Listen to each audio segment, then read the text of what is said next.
정읍사 보겠습니다. 아래 써주세요. 백제가요.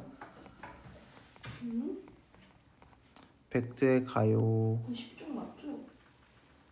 예. 혹시 그 1번이에요? 아니 정읍사에 써주라고. 백제가요. 전혀 이거 여기에 백제가요입니다.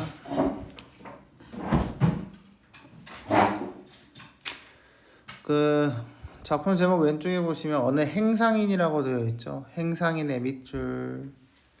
행상인이라는 건 돌아다니며 물건을 파는 사람입니다. 여기까지 알겠죠? 그러면 이 시에서 말하는 사람은 행상인의 아내라고 했으니까 여자겠다. 남편을 기다리는 사람이겠다라고 보시면 되겠죠. 처음부터 보겠습니다. 달하, 하의 밑줄. 하에다가 높임,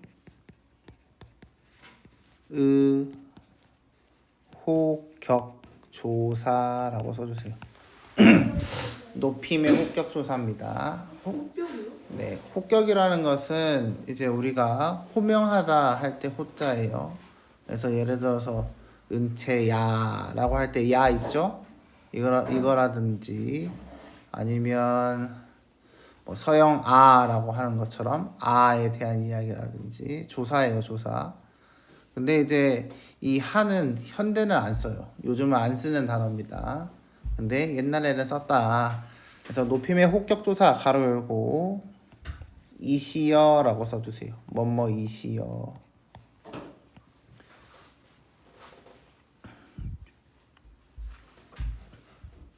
그래서 달하는 아래 해석에 달림이시여라고 이야기를 하고 있죠.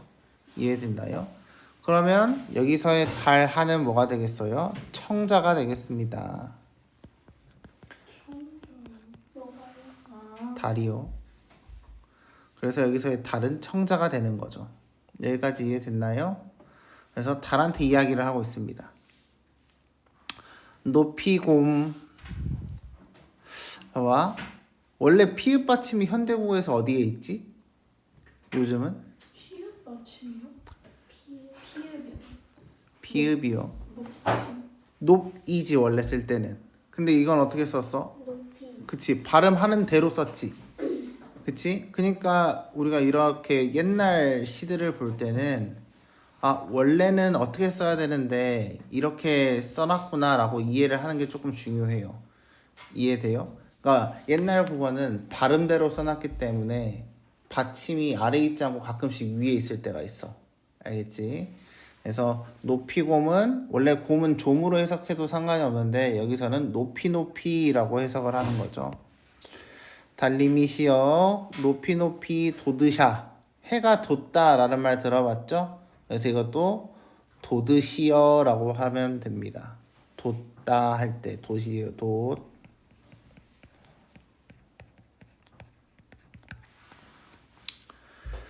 달림이시여 높이 돋아주세요 라고 하면서 머리곰이라고 되어 있죠. 이거는 멀리라고 보시면 되겠습니다. 멀리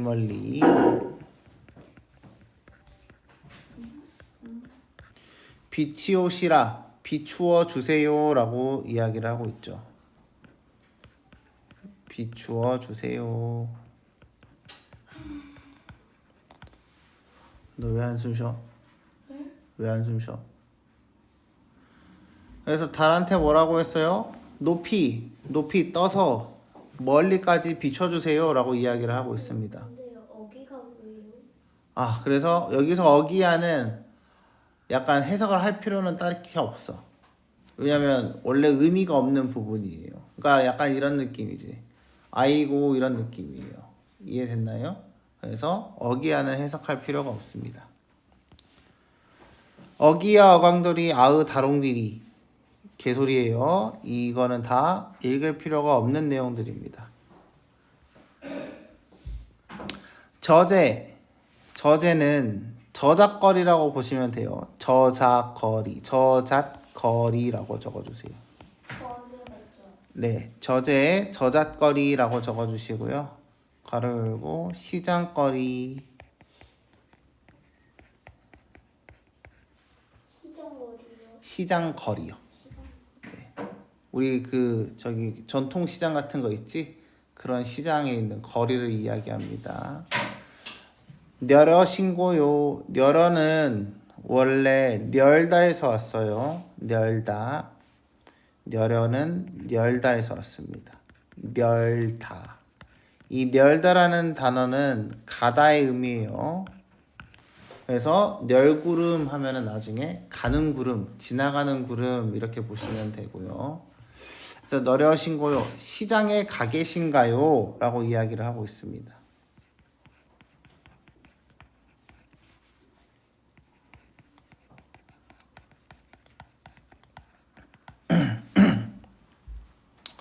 어기야 해석하지 말자 그랬죠.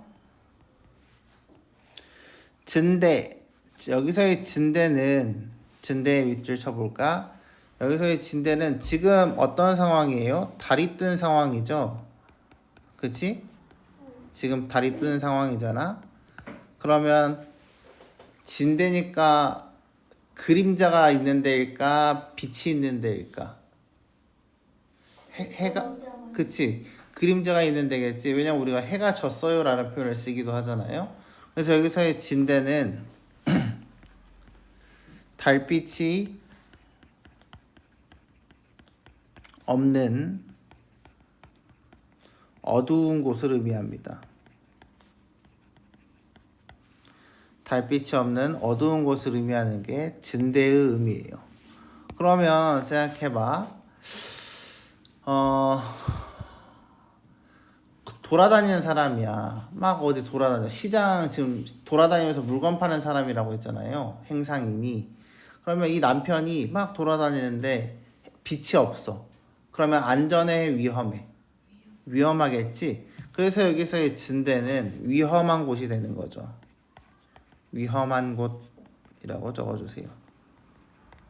상황을 생각해야 돼. 작품 제목에서 어느 행상인의 아내이기 때문에 돌아다니면서 물건 파는 사람의 와이프가 쓴 글이야.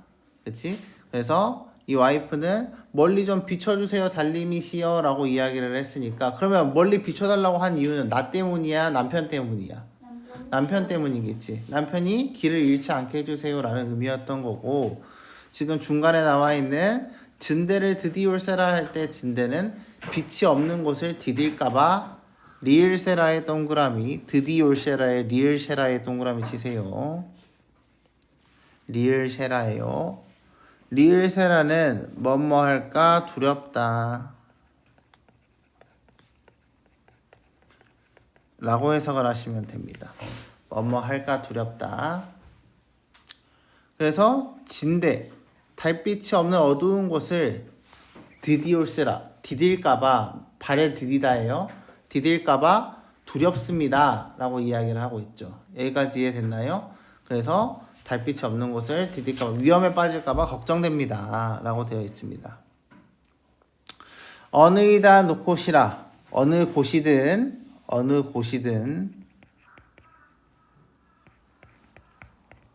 놓고시라. 놓고 오세요 라는 의미입니다. 그 이유는 봐봐.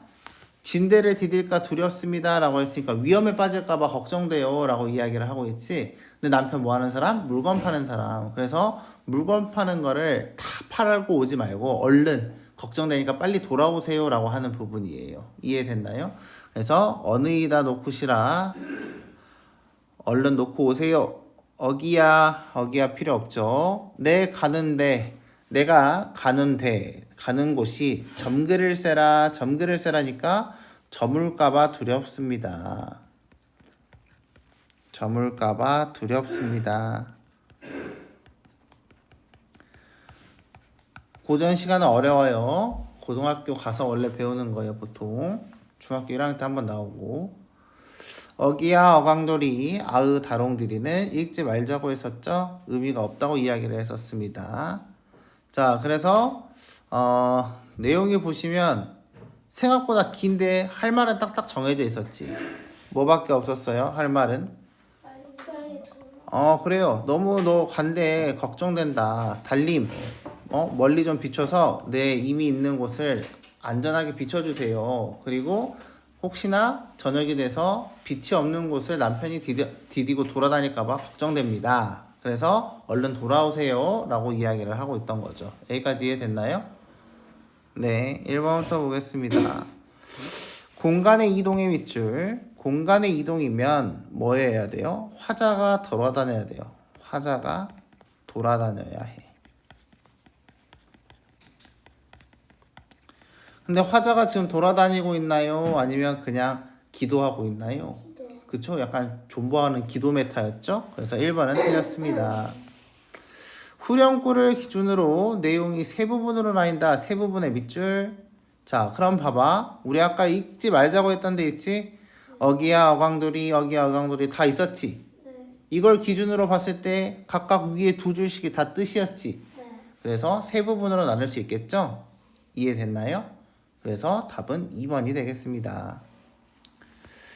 스님이나 화랑 같은 귀족층, 스님이나 화랑의 밑줄. 우리 이거는 뭐에 대한 이야기예요? 신라시대라고 적어주고요.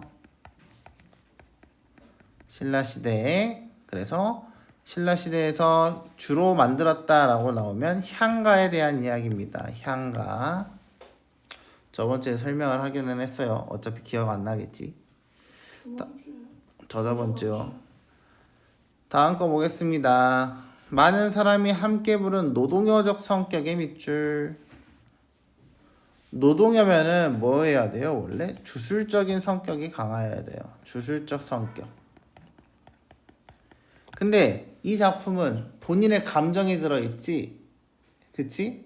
얼른 돌아왔으면 좋겠어요 라고 소망을 하고 있잖아요.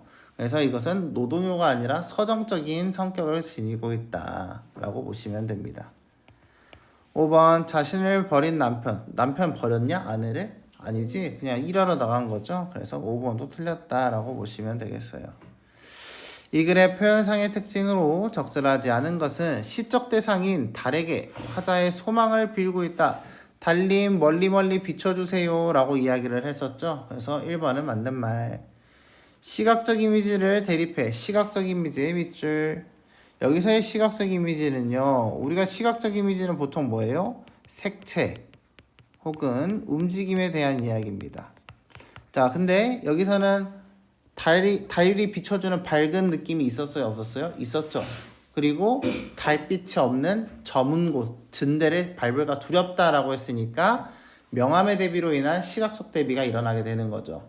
이해됐나요? 눈으로 보이는 것에 대한 이야기니까요. 2번도 맞는 말입니다. 저제는 아까 뭐였죠? 시장거리라고 이야기를 했었죠. 그래서 저자의 가게신가요? 라고 했으니까 시장에서 물건 팔고 있는 남편의 직업을 짐작할 수 있다. 맞는 말이고요. 아으란 감탄사로 화자의 불안함을 강조하고 있다. 아으가 어딨죠? 맨 마지막에 있죠. 근데 이거는 아까 해석하자고 했어요? 해석하지 말자고 했어요? 해석하지 말자고 했죠? 그 이유가 이 부분은 후렴구이기 때문입니다. 그래서 답은 4번이 되겠습니다. 그 다음에 5번에 리을세라 밑줄. 아까 리을세라 뭐라 그랬죠? 뭐뭐 할까 두렵다 라고 설명을 했습니다. 이해됐지? 네, 그렇게 보시면 되겠어요.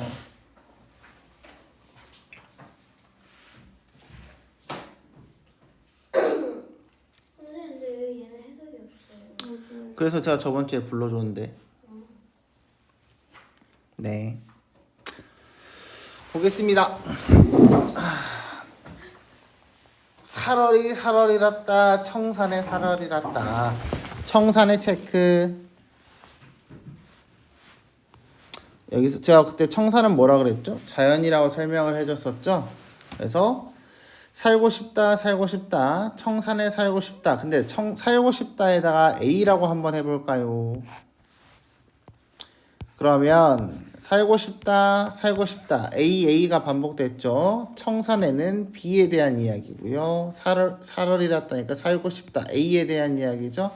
그러면 무슨 구조가 드러났다? AA, BA 구조가 드러난다 라고 보시면 되겠습니다. 이해되나요? AA, BA 구조 이해돼요? 서영이 이해했어? 근데 왜 가만히 있어? 살고 싶다 A라고 하라고 했지? 그 다음에 청산에는 B라고 해보라 했지? 그러면 살고 싶다 청산에 살고 싶다니까 AA, BA지? 이해됐어? 그래서 AA, BA의 운율 구조를 드러내고 있다라고 보시면 되겠습니다. 머이왕 다래랑 먹고 머이하고 다래 체크 한번 해주시고요. 얘네 두 개는 대표적인 뭐 자연에서 나타나는 그 우리 채소, 야채, 나물이다라고 보시면 됩니다. 나물. 그래서 소박함을 상징한다라고 보시면 되죠. 그러면 이 두 줄에서 청산에 살고 싶어요. 첫 번째는 청산에 살고 싶어요.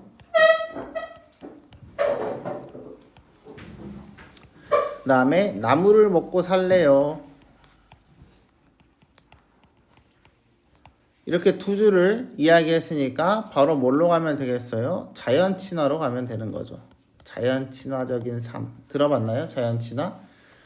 우리가 이제 고전 시가를 배우면 속세라는 단어하고 이 탈속이라는 단어를 많이 듣게 될 텐데 속세는 우리처럼 지금 막 공부하고 이렇게 치열하게 사는 삶이 있지. 막 경쟁하고 공부해서 벼슬 하고 이런 것들은 싹 다 속세에 들어가요. 다른 사람들이랑 싸우고 이런 것들은. 근데 탈속이라는 것은 이 속세를 벗어난다의 의미야. 그래서 대부분의 자연 친화적인 태도가 나타나게 되는 거죠. 그러니까 한마디로 싫어, 공부하기 싫어, 저기 산에 짱 박혀야지 라고 이야기하는 거 싹 다 탈속이에요. 이해됐나요? 그래서 여기서는 자연 친화, 그래서 세속에서 벗어나고 싶다라고 이야기를 하고 있다는 거죠. 얄리얄리 얄라샹 얄라리 얄라, 이 부분은 자 보시면 거기도 있고 그 아래 두 줄 지나면 또 있고 그 아래 두 줄 지나면 또 있고 그 아래 두 줄 지나면 또 있고 이렇게 되어 있죠. 그래서 이런 것들은 싹 다 뭐다? 후렴구다라고 보시면 되겠습니다. 후렴구는 그냥 리듬감을 위해서 만든 거예요, 보통. 알겠죠? 그래서 후렴구라고 체크를 해주세요. 이해됐나요? 울어라 울어라 새요, 자고 일어 울어라 새요 라고 되어 있습니다. 여기서 새 체크. 지금 새한테 뭐 하고 있어요? 말 걸고 있죠? 그래서 널라와 너보다 걱정이 많은 나도 자고 일어나 운다 라고 되어 있으니까 여기서 새는 객관적 상관물이다 라고 보시면 됩니다. 객관적 상관물. 그래서 지금 새도 걱정이 많고 너보다 시름이 나도 많다 라고 했으니까 새도 걱정 많고 나도 걱정 많고 라고 이야기를 하고 있는 거죠. 여기까지 이해됐나요? 가던 새 본다, 가던 새 본다, 물 아래 가던 새 본다 라고 되어 있습니다. 자, 근데 이제 여기서 물 아래를 그때 제가 하류라고 설명을 해줬어요. 하류. 오케이? 거기 하류라고 되어 있죠? 상류하고 하류의 차이가 뭔지 아나요? 상류는 위에 있는 거, 하류는 아래 있는 거. 그치, 상류는 위에 있고 하류는 아래에 있어. 근데 보통 상류는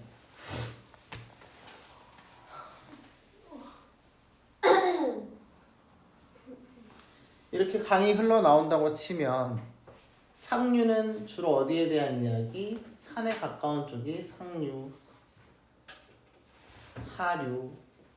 그러면 사람들은 하류에 살까 상류에 살까? 하류. 상류에 산다고? 하류. 하류에 살아. 하류에는 원래 산 속에 있지 않아요, 집이? 그러니까 뭐 너 여기 드라마 산속이냐? 보면 알겠죠? 하류예요, 하류. 하류에 사람들이 많이 삽니다. 그러면 아까 말했죠? 산은 상류니까 산 속에서 사는 삶은 뭐? 탈속의 삶. 여기까지 이해했어?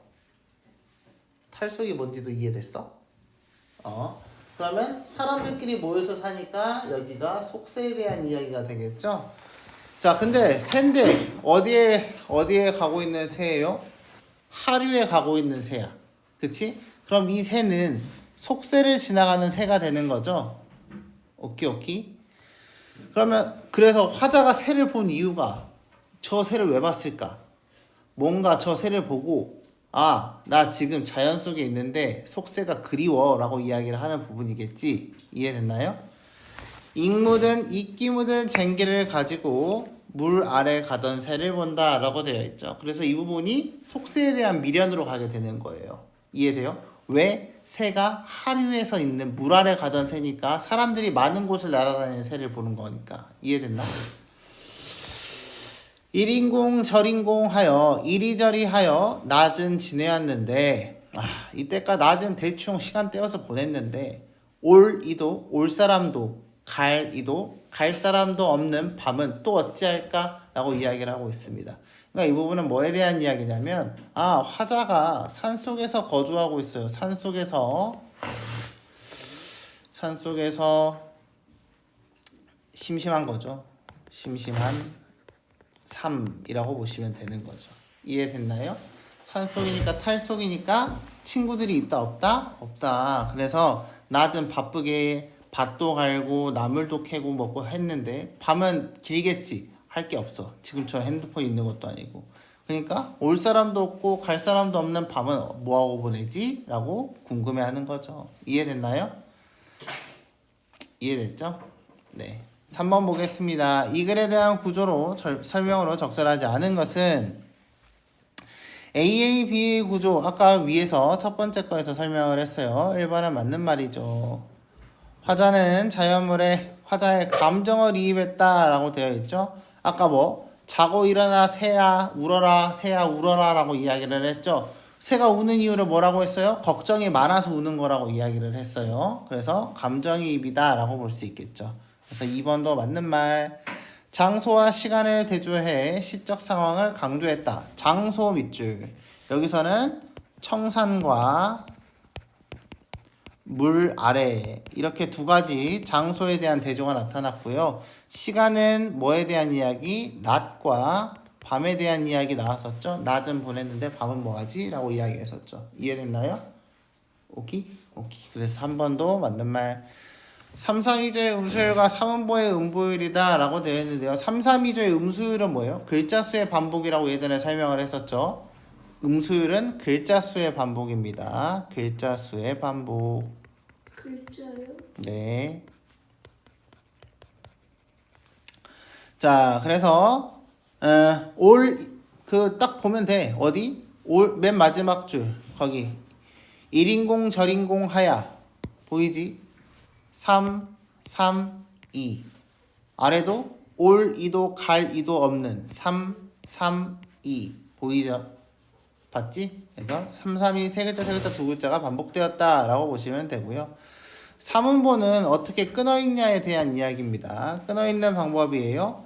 1인공 절인공 하여 낮이란 뒤는 그래서 하야 자르고 낮이란 자르고 올 이도 갈 이도 없은 자르고 밤이란 자르고 또 어찌하리라 이렇게 해서 총 3음보다 나눠진다 라고 보시면 되겠죠.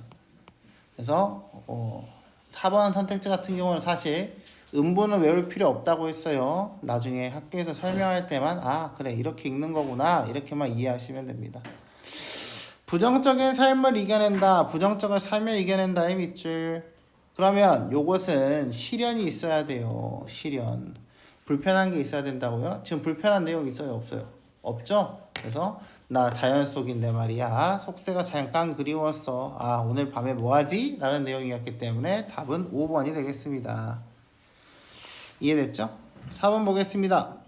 후렴구에 대한 설명입니다. 연을 구분하는 역할을 하고 있다. 연을 구분의 밑줄. 연을 구분한다는 이야기는 내용이 나누어진다. 이렇게 보시면 되겠죠. 자, 내용이 나눠져요? 안 나눠져요? 두 줄씩 다 잘라졌죠? 그쵸? 그래서 첫 번째는 자연에 살고 싶어요. 두 번째는 걱정이 많은데 새야 너도 한번 울어봐 어디. 그 다음에 세 번째는 속새가 잠깐 그립다. 네 번째는 아, 산속에서 뭐하지? 심심하다 이런 내용이었죠. 그래서 기억은 맞는 말이 되겠습니다. 내용상의 통일성을 부여하고 있다. 내용상이 아니라요. 여기서는 형식이라고 적어주세요. 그래서 두 줄 한 줄, 두 줄 한 줄, 두 줄 한 줄 이거에 대한 이야기니까 형식상의 통일성이다 라고 보시면 되겠고요.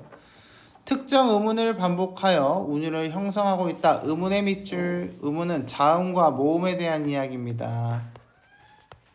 뭐에 대한 이야기? 얄리얄리 얄라셩 얄라리 얄라 했으니까 리을의 반복 이렇게 보시면 되겠죠. 디귿은 맞는 말. 악기 소리를 본다. 화자의 흥겨움을 강조하고 있다. 악기 소리는 아니에요. 나중에 이거는 동동이란 작품에서 따로 배울 겁니다. 알겠죠? 다음 옆에 볼까요? 동동이 나왔네요. 4번 뭐라고요? 기억과 디귿입니다.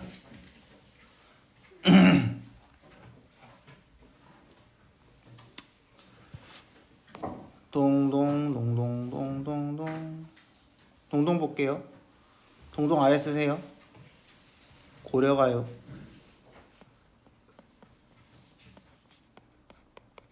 고려시대의 노래입니다. 고려가요의 특징 뭐였죠?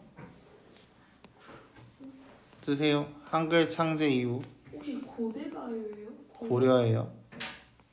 한글 창제 이후 궁중가요로 기록이라고 적어주세요. 한글이 만들어진 후에 궁중가요로 기록이 됐습니다. 그래서 후렴구가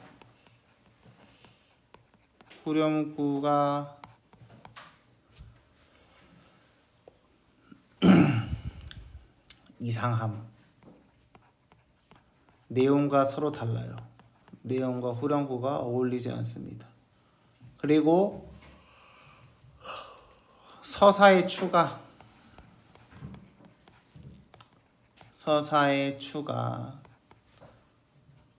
서사가 뭐냐면 저기 맨 위에 세 줄 있죠? 서사라고 되어 있죠. 근데 이 서사가 본문의 내용과 본문의 내용과 다름, 송축이라고 적어주세요. 송축이라는 것은 기원하는 거예요. 소망에 대한 이야기입니다. 이게 고려가요의 특징이에요. 뭘 소망하는지 볼까요? 자, 그럼 봐봐. 원래 이 동동은 북소리에 대한 이야기입니다. 아으 동동다리 할 때 그 동동은 원래 북소리에 대한 이야기예요. 자, 그리고 앞에 보시면요. 이 원래 이 정월이 1월입니다. 2월령은 2월에 대한 이야기, 3월령은 3월에 대한 이야기. 그러면 1월부터 12월까지 있겠죠? 그렇죠? 그리고 나서 앞에 서사가 추가됐으니까 총 13개의 연으로 구별되어 있다라고 보시면 돼요. 원래는. 이해됐나요? 12월까지 12개 그리고 서사 1개 해서 원래 총 13개입니다. 근데 이제 아까 말씀드린 것처럼 한글 창제 이후에 궁중가요로 정착이 되었기 때문에 임금 앞에서 노래를 부른 거잖아요. 그러면 맨 처음에 뭐가 있어야 돼요? 임금을 약간 똥꼬 빨아줘야 돼요. 여기까지 이해돼? 그러니까 임금한테 행복하세요, 오래 사세요, 건강하세요 이런 의미로 서사의 시작. 덕이란 곤배 앞 뒷잔에 받잡고 곤배는 뒷잔입니다. 뒷잔. 신령님한테 말하는 거예요. 복이란 림배에 받잡고 림배는 앞잔입니다. 그래서 여기서는 임금에게 말하는 거죠. 덕이여 복이라 하늘 나으라 오소이다 라고 되어 있죠. 그래서 덕이며 복이며 하는 것을 바치세요 라고 이야기를 하고 있죠. 그래서 이 부분이 송축이에요. 서사가 송축. 임금에게 하는 이야기죠. 임금에게 건강하세요 이런 의미입니다. 아으 동동다리 이건 후렴구니까 마찬가지로 해석할 필요는 없습니다. 그냥 아 북소리구나 라고만 보시면 돼요. 자 그러면 정월령은 1월이니까 1월의 내용부터 봅시다. 정월의 날인물의 밑줄. 날인물은 냇물에 대한 이야기입니다. 시냇물에 대한 이야기예요. 아으 어저녹저 하는데 어저녹저의 밑줄. 얼었다가 녹았다가 라고 적어주세요. 얼었다가 녹았다가. 왜? 이제 슬슬 봄이 오는 시기이기 때문인 거예요. 여기까지 오케이? 그래서 1월에 냇물은 얼었다 녹았다 하는데 누리 밑줄 온누리 들어봤나요? 온누리가 뭐지? 온 세상이에요. 그치? 그래서 여기서의 누릿은 세상입니다. 세상이라는 단어예요. 세상 가운데 낙원은 태어나서라고 보시면 돼요. 몸이 쉬어 홀로 널셔. 아까 널다가 뭐였죠? 가다 이런 의미라고 설명을 했었죠. 그래서 여기서의 널셔는 지나가다 이렇게 보시면 돼요. 지나가다. 가다니까 혼자 태어나서 혼자 외롭게 살고 있다에 대한 이야기죠. 이해됐나요? 그래서 이 1월령에서는 뭐예요? 아, 시냇물은 얼었다 녹았다 하는데 이제 곧 봄이 올 것 같은데 세상 가운데 태어나서는 나는 외롭다. 혼자 지내가는구나 라고 이야기를 하고 있죠. 그래서 1월령 옆에다 정월령 옆에다가 화자는 외로움이라고 적어주세요.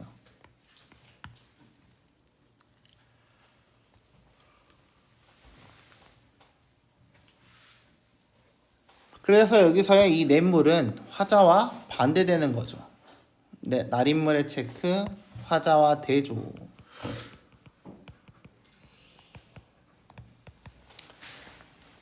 어려운데 이해는 돼? 하나씩 설명하니까? 그럼 됐어. 자, 그 다음 2월달입니다. 2월 보름에 아으 높이니까 이것도 높이로 해석하시면 되겠죠. 높이 현은 켠으로 보시면 됩니다. 높인 켠 등불 같구나 다호라는 같구나 라고 보시면 돼요.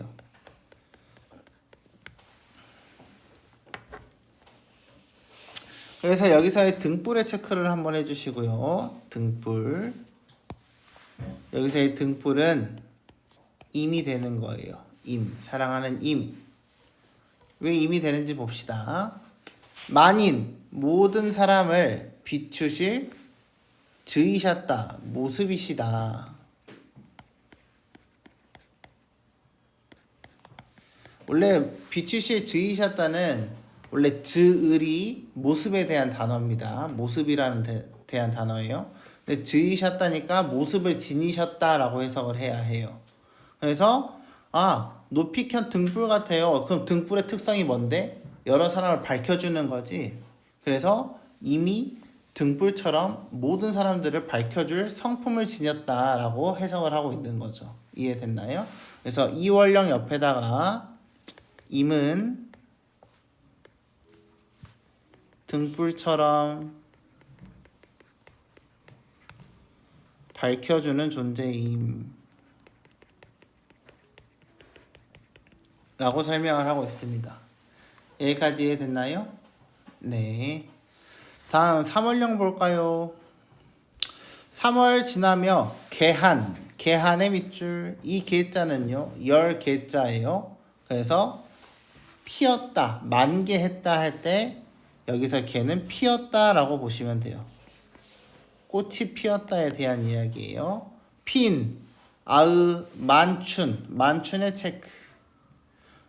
춘이 봄에 대한 이야기입니다. 만은 가득 차다에 대한 이야기예요. 봄이 가득한 춘이 뭐라고요? 봄이요? 봄이요? 봄. 봄. 네. 봄 가득한 달래고지요. 달래고지 밑줄. 여기서의 달래고지는요. 원래는 진달래꽃입니다.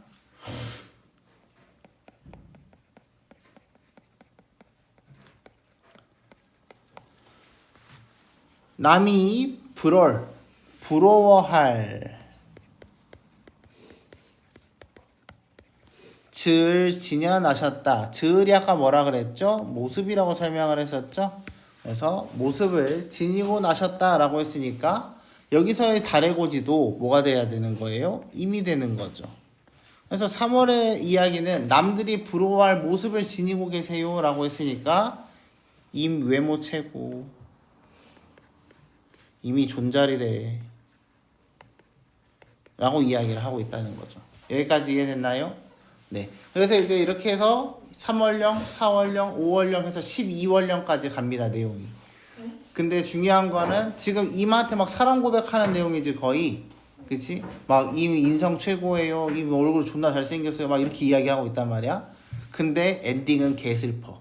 왜요? 임이랑 이어지질 않아. 임이 나를 사랑하지 않아서 결국엔 딴 남자랑 결혼합니다. 그게 슬퍼. 이미 여자예요? 아니죠. 보통 고전시가에서 사랑에 대한 이야기를 하잖아. 고전시에서. 그러면 화자는 여자야. 대부분이 여자야. 말하는 사람. 시에서 말하는 사람은 싹 다 여자고 보통 남자가 사랑 이야기를 하지 않아. 옛날에는. 옛날 노래들은. 알겠죠? 네, 그렇습니다. 5번 보겠습니다. 이 글에 대한 이해. 낙구의 밑줄. 낙구는요 어디서 나왔던 개념이에요? 향가에서 나왔던 개념이에요.